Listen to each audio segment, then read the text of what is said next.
and has a pressure ratio of 7.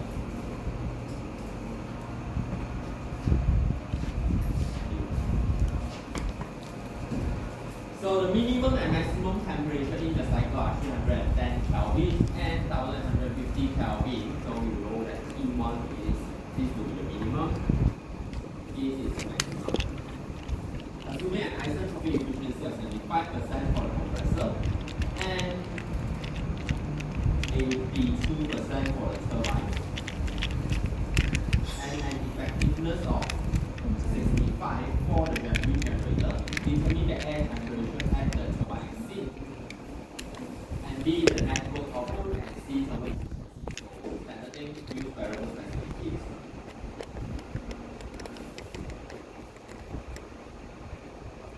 So for this one, the drawing doesn't really change much. One, still this one.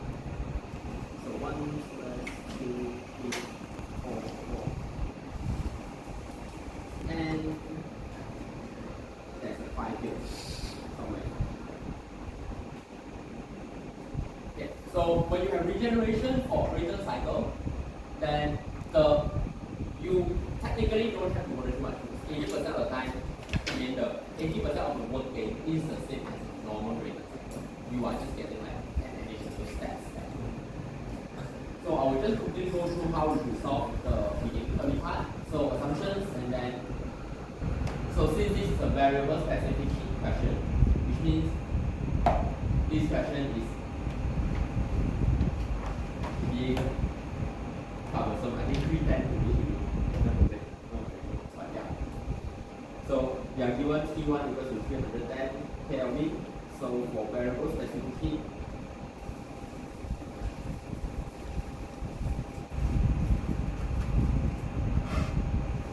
you can get from table A70 H1 as well as PR1. So after that, as usual, PR2 over PR1 equals to P2 over P1, which is the RP value. From here you get PR2, and from PR2 you get H2 through interpolation.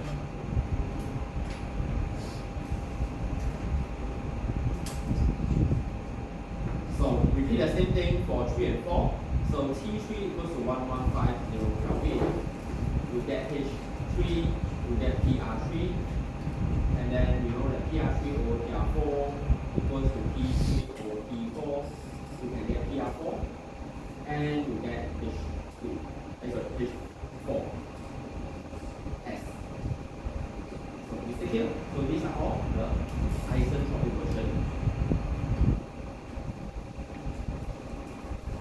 So question actually asks for the turbine temperature at turbine exit. So technically speaking, you can just start from 3 to 4, because then you can get the isentropic straight away. But then yeah, this one is up to you.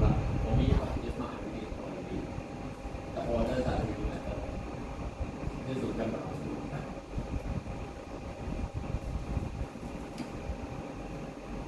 So you see that here this will be H2 S minus H1 over H2 minus H1. Here we give you a new H2,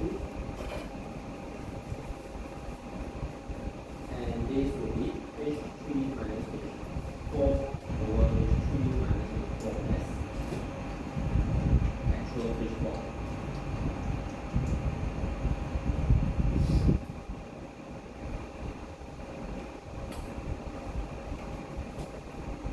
So once you get H4, so don't forget that you are actually asked to find T4 instead of H4, because question A asks for air temperature at turbine exit.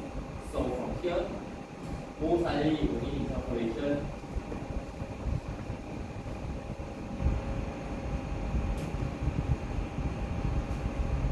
From H4, you will get T4. So you need to bear in mind that you always use H4 because that is the actual value. S is just something that we imagine to solve this question.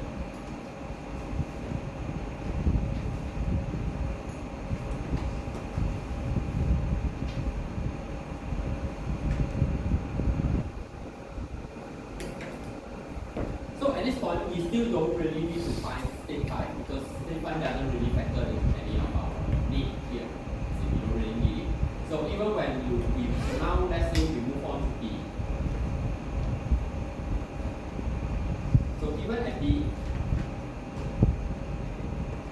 we don't really need state 5 because B asks for net work output. So essentially this is just work out minus work in,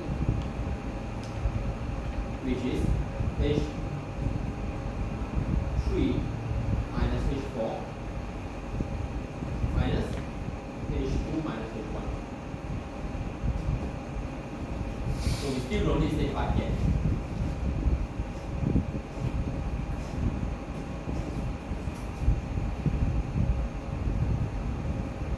So when it comes to C, then we need state 5. The C is thermal efficiency. Thermal efficiency is just work net over Q in. So we have work net from part B, but for Q in we need H4.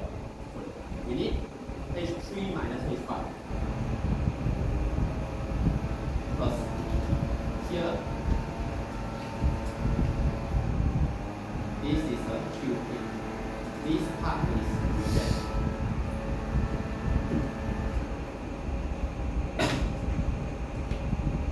So this will be Q3 minus Q5. Sorry, H3 minus H5. So here we need to find H5. So how do we get H5? We use the effectiveness. So effectiveness is based on how effective you can reject the heat. So meaning technically you are using the Q reject for the effectiveness here. So this will be H5 minus H2 over. So what is the value at the bottom?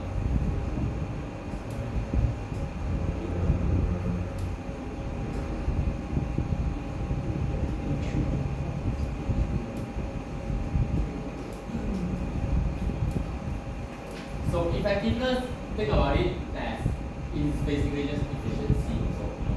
So if you have 100% effectiveness, meaning the Q regen will be from this point. So that will be H4 minus H2. So if you will get easily confused by this, right? Maybe you can also just look at another point here. So for example, this is 5. You can just say this is 5 prime. So 5 prime is actually 4 lah. Because they are at the same temperature level. So same temperature level means you have the same enthalpy. So how effective you can reject? So ideally it's from 2 to 5 prime, but you only get 2 to 5. So that is the effectiveness. Which is why the equation is H5 minus H2, H4 minus H2. So from this you can get H5, then sub this in, then use Q in to get thermal efficiency.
clear about this?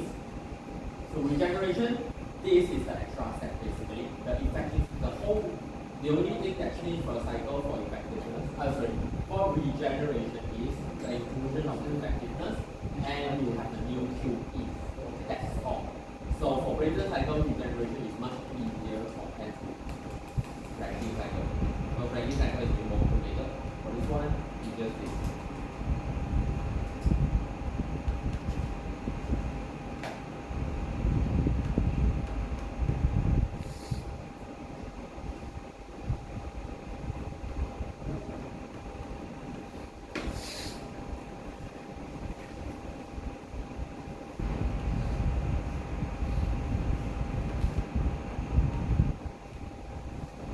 Everyone clear here?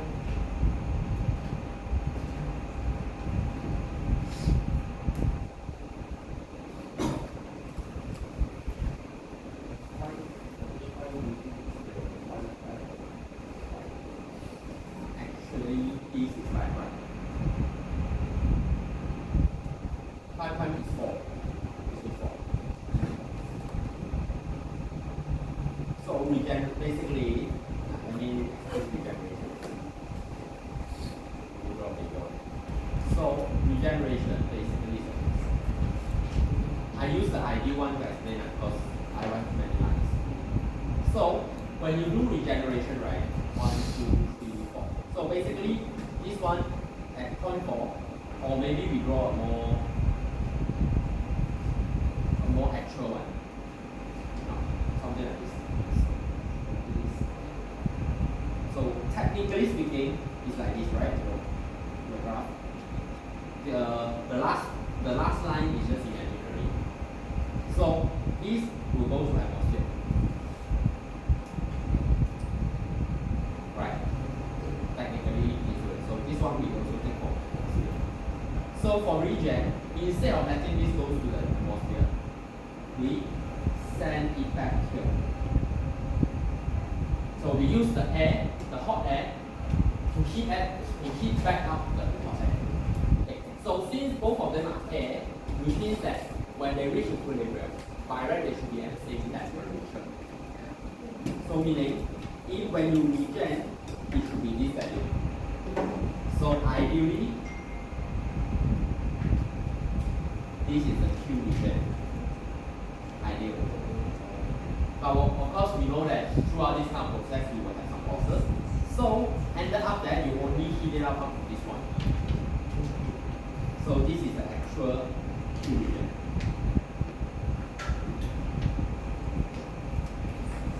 So, that's why the effectiveness equation is that way. So, in this case, T5 prime is actually T4, which also means that H5 prime is H4 because we know that they are temperature is the enthalpy. I mean, the enthalpy is decided by the temperature.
you can try this. So we just read it for a while quickly.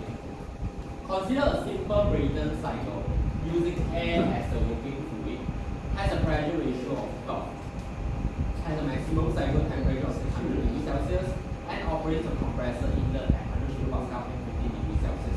So far, nothing special. All of these information are the same as what you have been doing. I mean, they provide you the information in the same way. So which will have the greatest impact on the backward ratio? So here, they are asking you, if you have a compressor isentropic efficiency of 80% and a turbine isentropic efficiency of 80%, so respectively. So one is 80, then the other is 100, then the other 100, the other one 80. So they are asking you to calculate these two, then compare the impact on the backward ratio. So for this question, you can see that there's no answer. Because you will see that there's no impact. Meaning the backward ratio for both cases, you should get the exact same answer. If you cannot get the exact same answer, then you can calculate it wrong. Alright.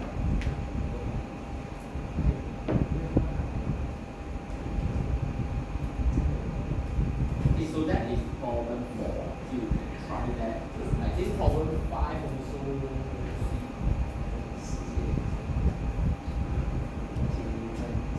Yeah, problem 5 is just a normal regen cycle, a regeneration with an ideal and 100%. So problem 5 should be the easy question.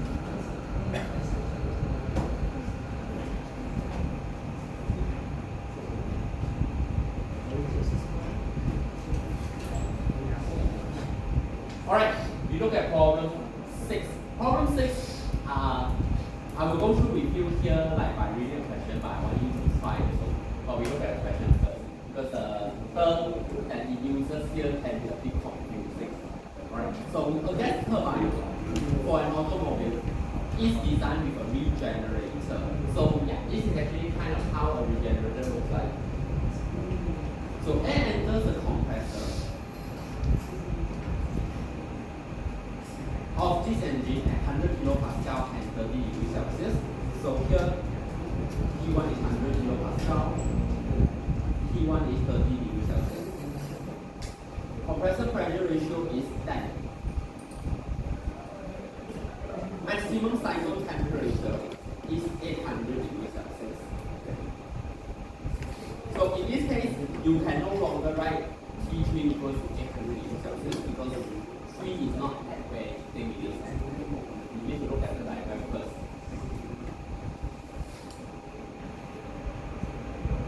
So, which state here should have temperature of 800 degrees Celsius?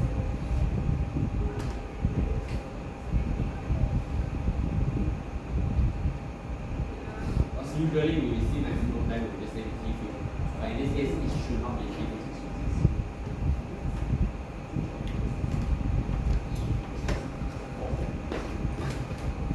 So it will be 4, because 4 is the state where it is right after the combustion chamber. So in this case, T4 needs to run at 800 degrees Celsius.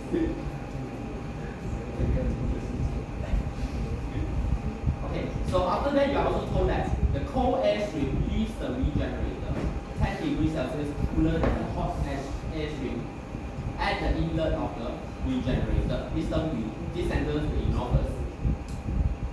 So assuming the compressor has an isentropic efficiency of 87%, and the turbine has an efficiency of 93%, determine the rates of heat addition. So you need to find QE.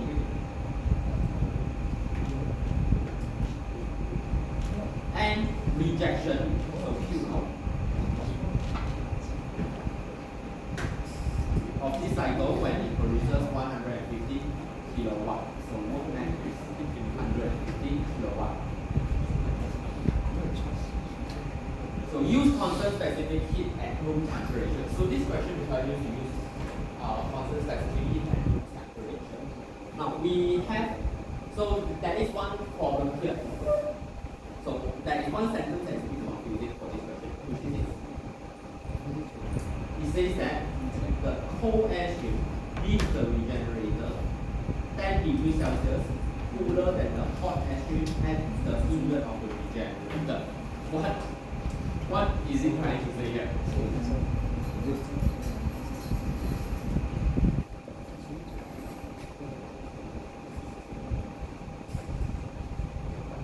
Now, first you need to identify what is the cold air stream and what is the hot air stream.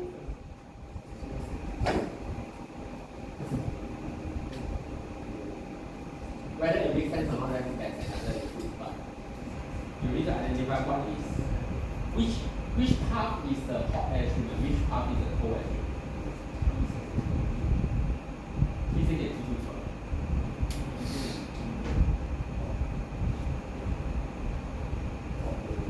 Well, the heat exchanger.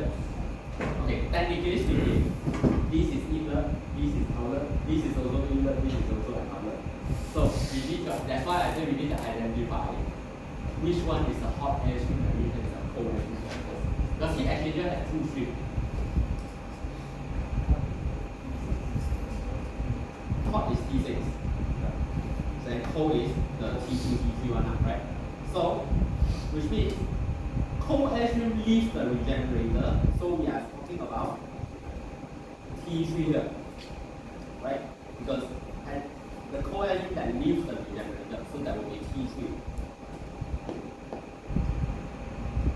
It leaves it cool 10 degrees Celsius cooler than the inlet of the hot air stream. So meaning inlet will be T5.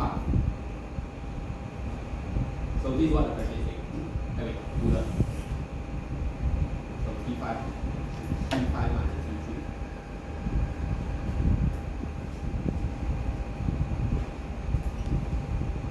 Right. Or T3 minus T5 equals to same thing. So this is what the question is saying.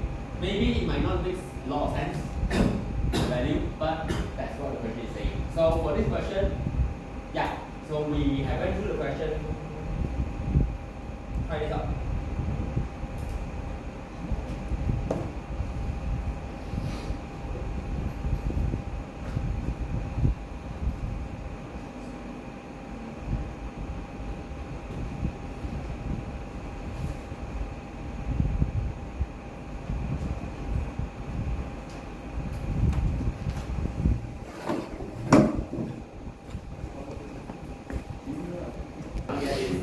Then, yeah, you will see.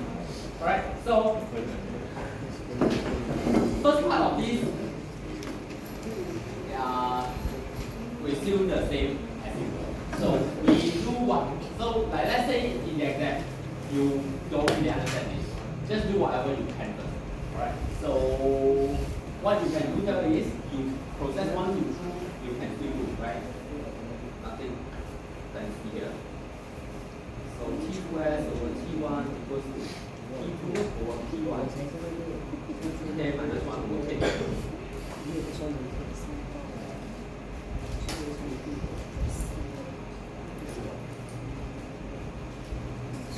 And I believe the pressure ratio is 10.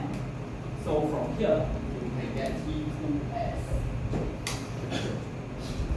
The T2s should be this value.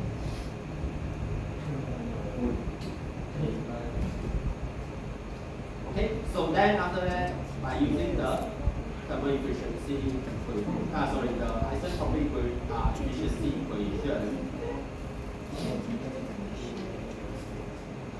then you can get the actual T2, which is say 227.1.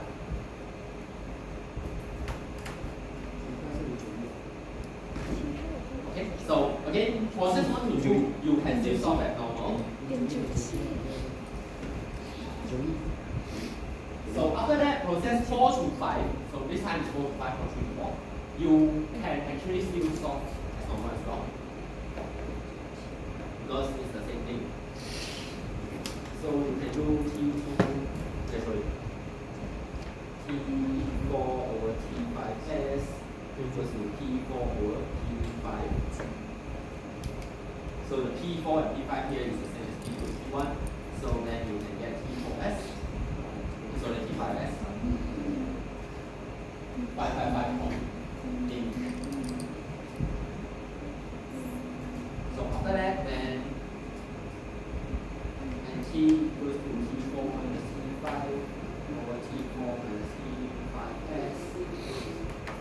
T5 is 592. So you should at least be able to go up to this point. Right? As long as you don't take any analysis, that's standard method.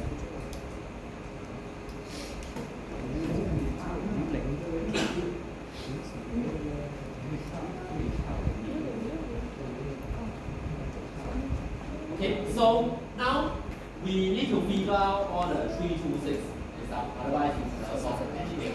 Right? So we look at the heat exchanger first.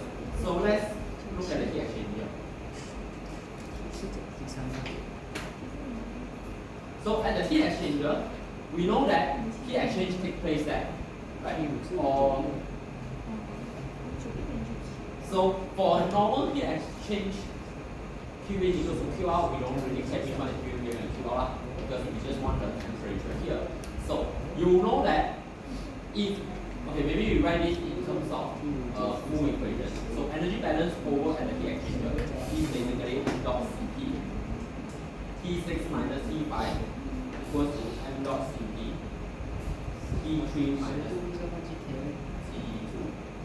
Sorry, this one T5 minus T6. So let's say we go by our normal knowledge here.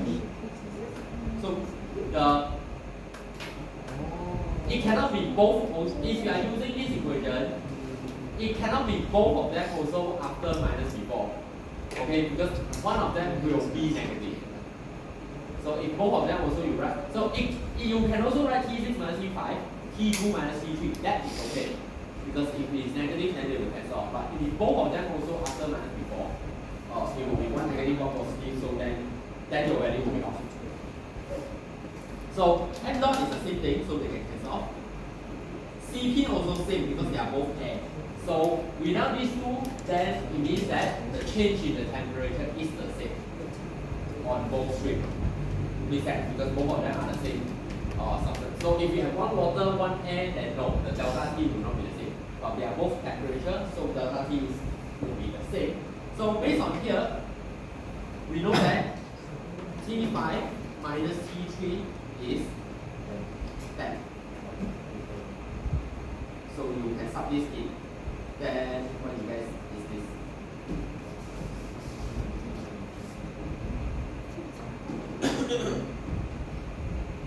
Which means you also can get T6. Actually you can get everything you want. You can get T6. From here you can also get T3. T3? Yeah, T5.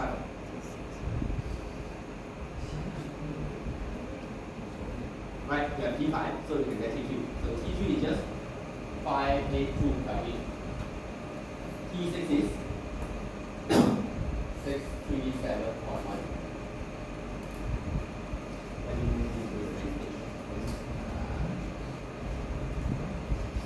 Now, the value that won't make much sense to you at this point.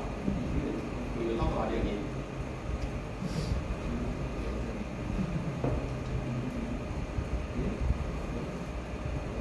So mathematically, look at this. We look at this first. Makes sense to you, right? Anyone want to understand what I'm doing here? So the difference is 10 degrees and direct plus and difference is 10 degrees, yeah. but the unit is K, right? K 跟 temperature 一样吗？ Difference 就是10 K 啊， difference will difference 听起来是有点少，听起来10度就是10 K 啊。你不要看它的原理，它差10，它们相减就是10。之前好像有讲过，忘记在哪一个时。 It's not a skilling thing. This is a starting point, you can say.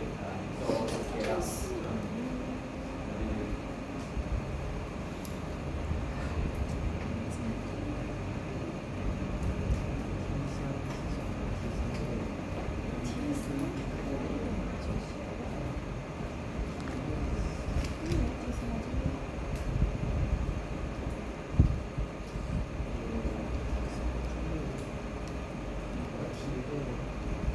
So based on the value that you calculated here, you will notice one thing, which is so that the graph that I draw here is not exactly correct. Because you can see that T2 is actually 637. but T3 is actually 582. So this is actually a case of, remember when I mentioned in lecture, when the pressure ratio gets too big, regeneration will give you negative effect because the temperature of T5 itself is already lower than T2. So when you attempt to use regeneration, instead of heating up the air, you cool down the air instead. So meaning your Q in this case increases rather than decreases. So it becomes a more ineffective, not as effective. So the cycle actually is not as good as before regeneration. So the diagram actually not exactly correct, but then it's a bit hard to draw the actual one as well. That's right.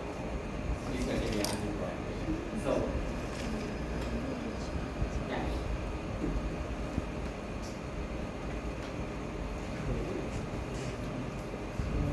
So now that we have all the temperature, so we have T2, T5, we have both used at T1, T3, T1, T4, T3, T6.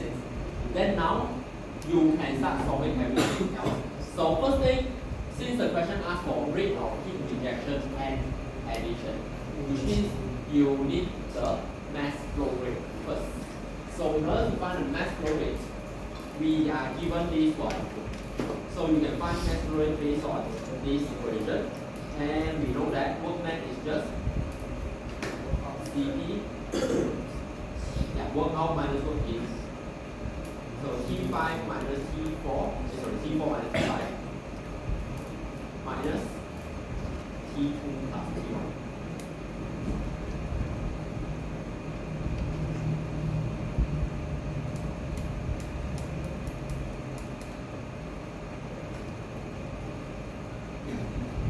So from here, the mass flow rate that you get should be around 0.73.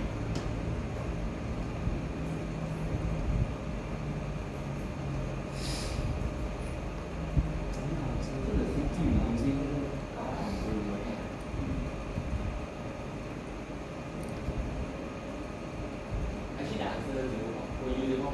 Yeah, right, 0.005. If the question never say anything, which is unlikely, just use the table A full value. But most likely, I will also say, just use the value for 300 Kelvin, which is table A.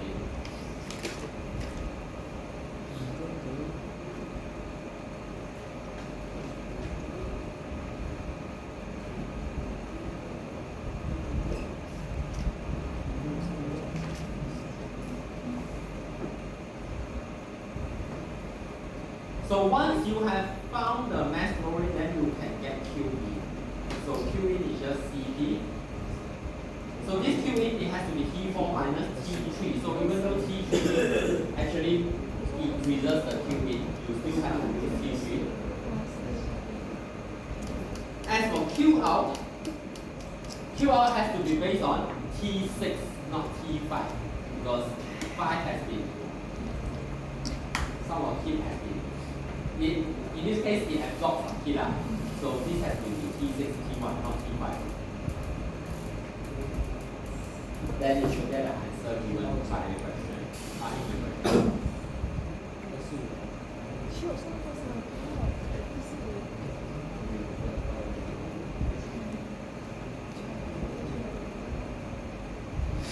If the QR we calculate 245, not 246.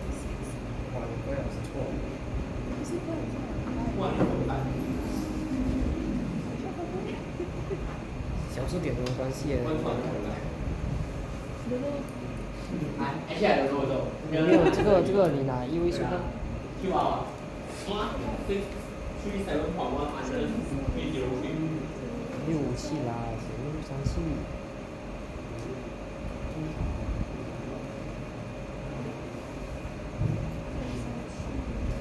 But the answer is wrong. PDF one, so it could be wrong. 好像点一样一样的。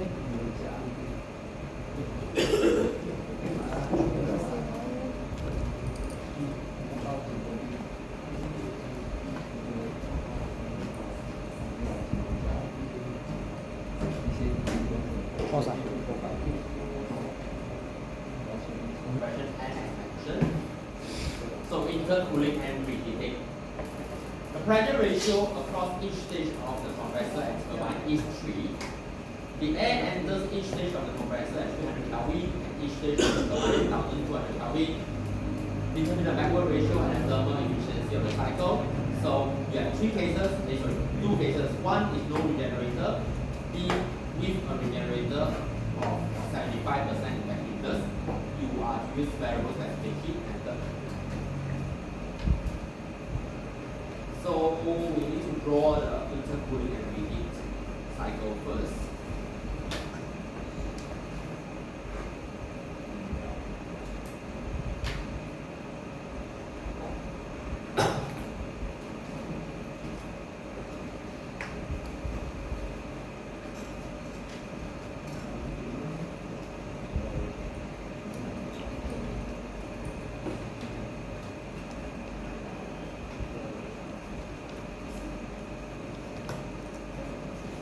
Okay, so this question says that it enters the compressor at 300 Kelvin. So at bottom here is 300 Kelvin.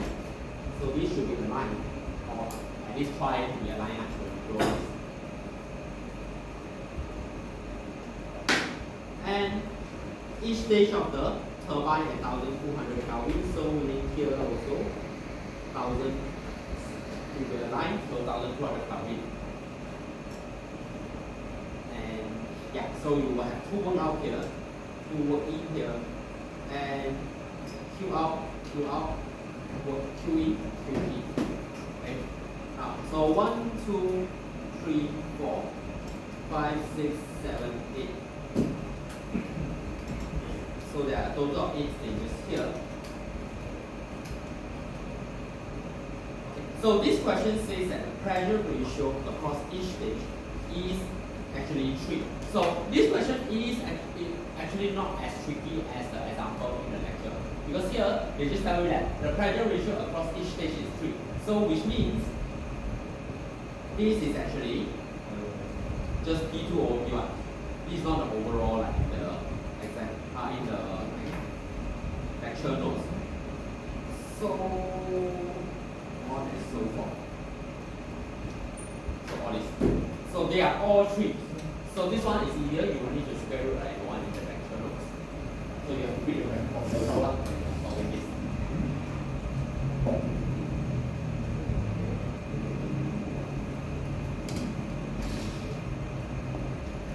And so when you are dealing with intercooling and reheating, you also should note down that we know that T1 is equal to T2, sorry, T3, T2 equals to T4, which means H1 equals to H3, H2 also equals to H4, so that you don't have to do extra work. So T5 equals to T7, T6 equals to T8. So H5 equals to H7, H6 equals to H8. So the rest we just need to do the normal method, but one time, because they're all the same thing. Okay, so we can start from 1 to 2. So 1 to 2, you know T1 is 300 Kelvin, so we can get H1, PR1 from the table. Then as usual, PR2 over PR1 equals to P2 over P1. From here you get PR2, you get H2. Then we are done with the left hand side. So after that 5 to 6, same thing. So T5 is 1200 Kelvin. Then H5, PR5. So PR5 over PR6 equals to P5 over P6, PR6. Then you get H6.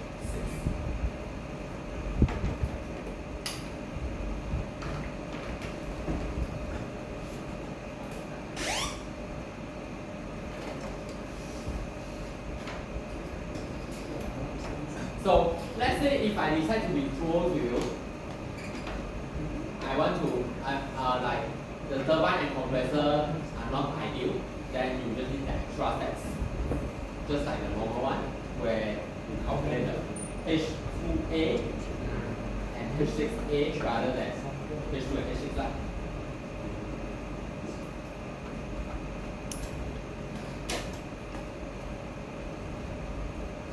So in this case, technically you're done, right? So what you need to do here for A, so A, you need to find back work ratio. So which is work in over work out. So you need to find these two things. So for work in, it will be H2 minus H1 times 2. And work out H5 minus H6 also times 2.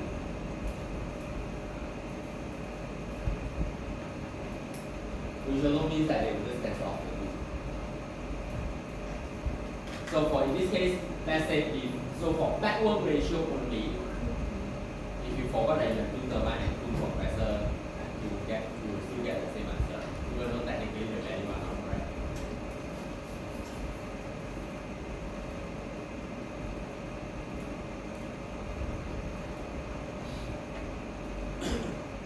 But thermal efficiency, then different story, right? Because thermal efficiency is work net over QE. So for this, the 2 is important.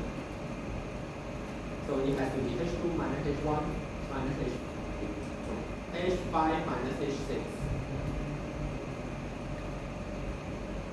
minus H2 plus H1.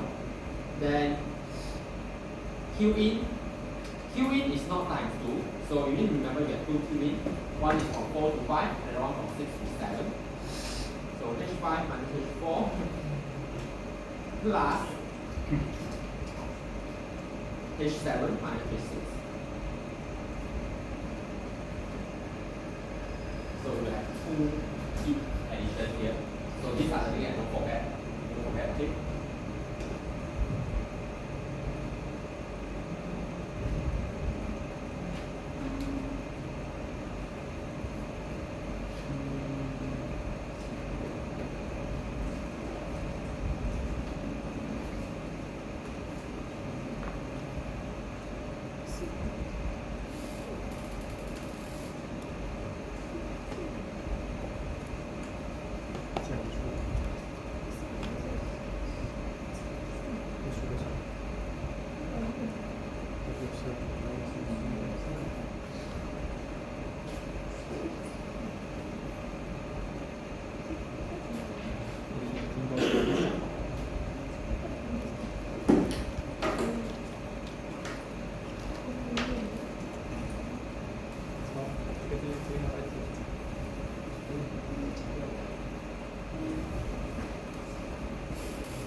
Alright, let me finish this up quickly. So for B, right, you will have an effectiveness, a regenerator with an effectiveness of 75%. So then we do the same thing as the previous question. So the only thing that is involved here, so here we add another 0.9 here for the regenerator. So we want to find H9. So H9 minus H4 and H6 minus H4. So this should give you H9. Then your new Q in will be H9 minus H4. Wait, sorry. H5 minus H9. Then you can find the new thermal efficiency. Backward ratio won't have any effect because regenerator doesn't really affect backward ratio.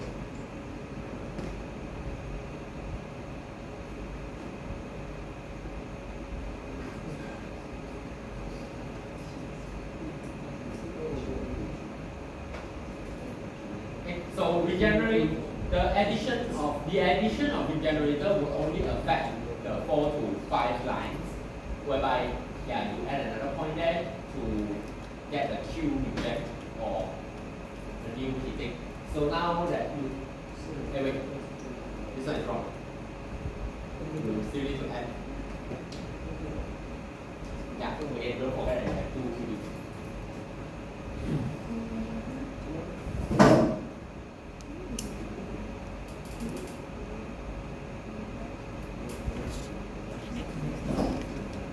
Or actually, you can just use the total cubic here minus this H9 minus H4. It's the same thing.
So this is where I will stop. Anyone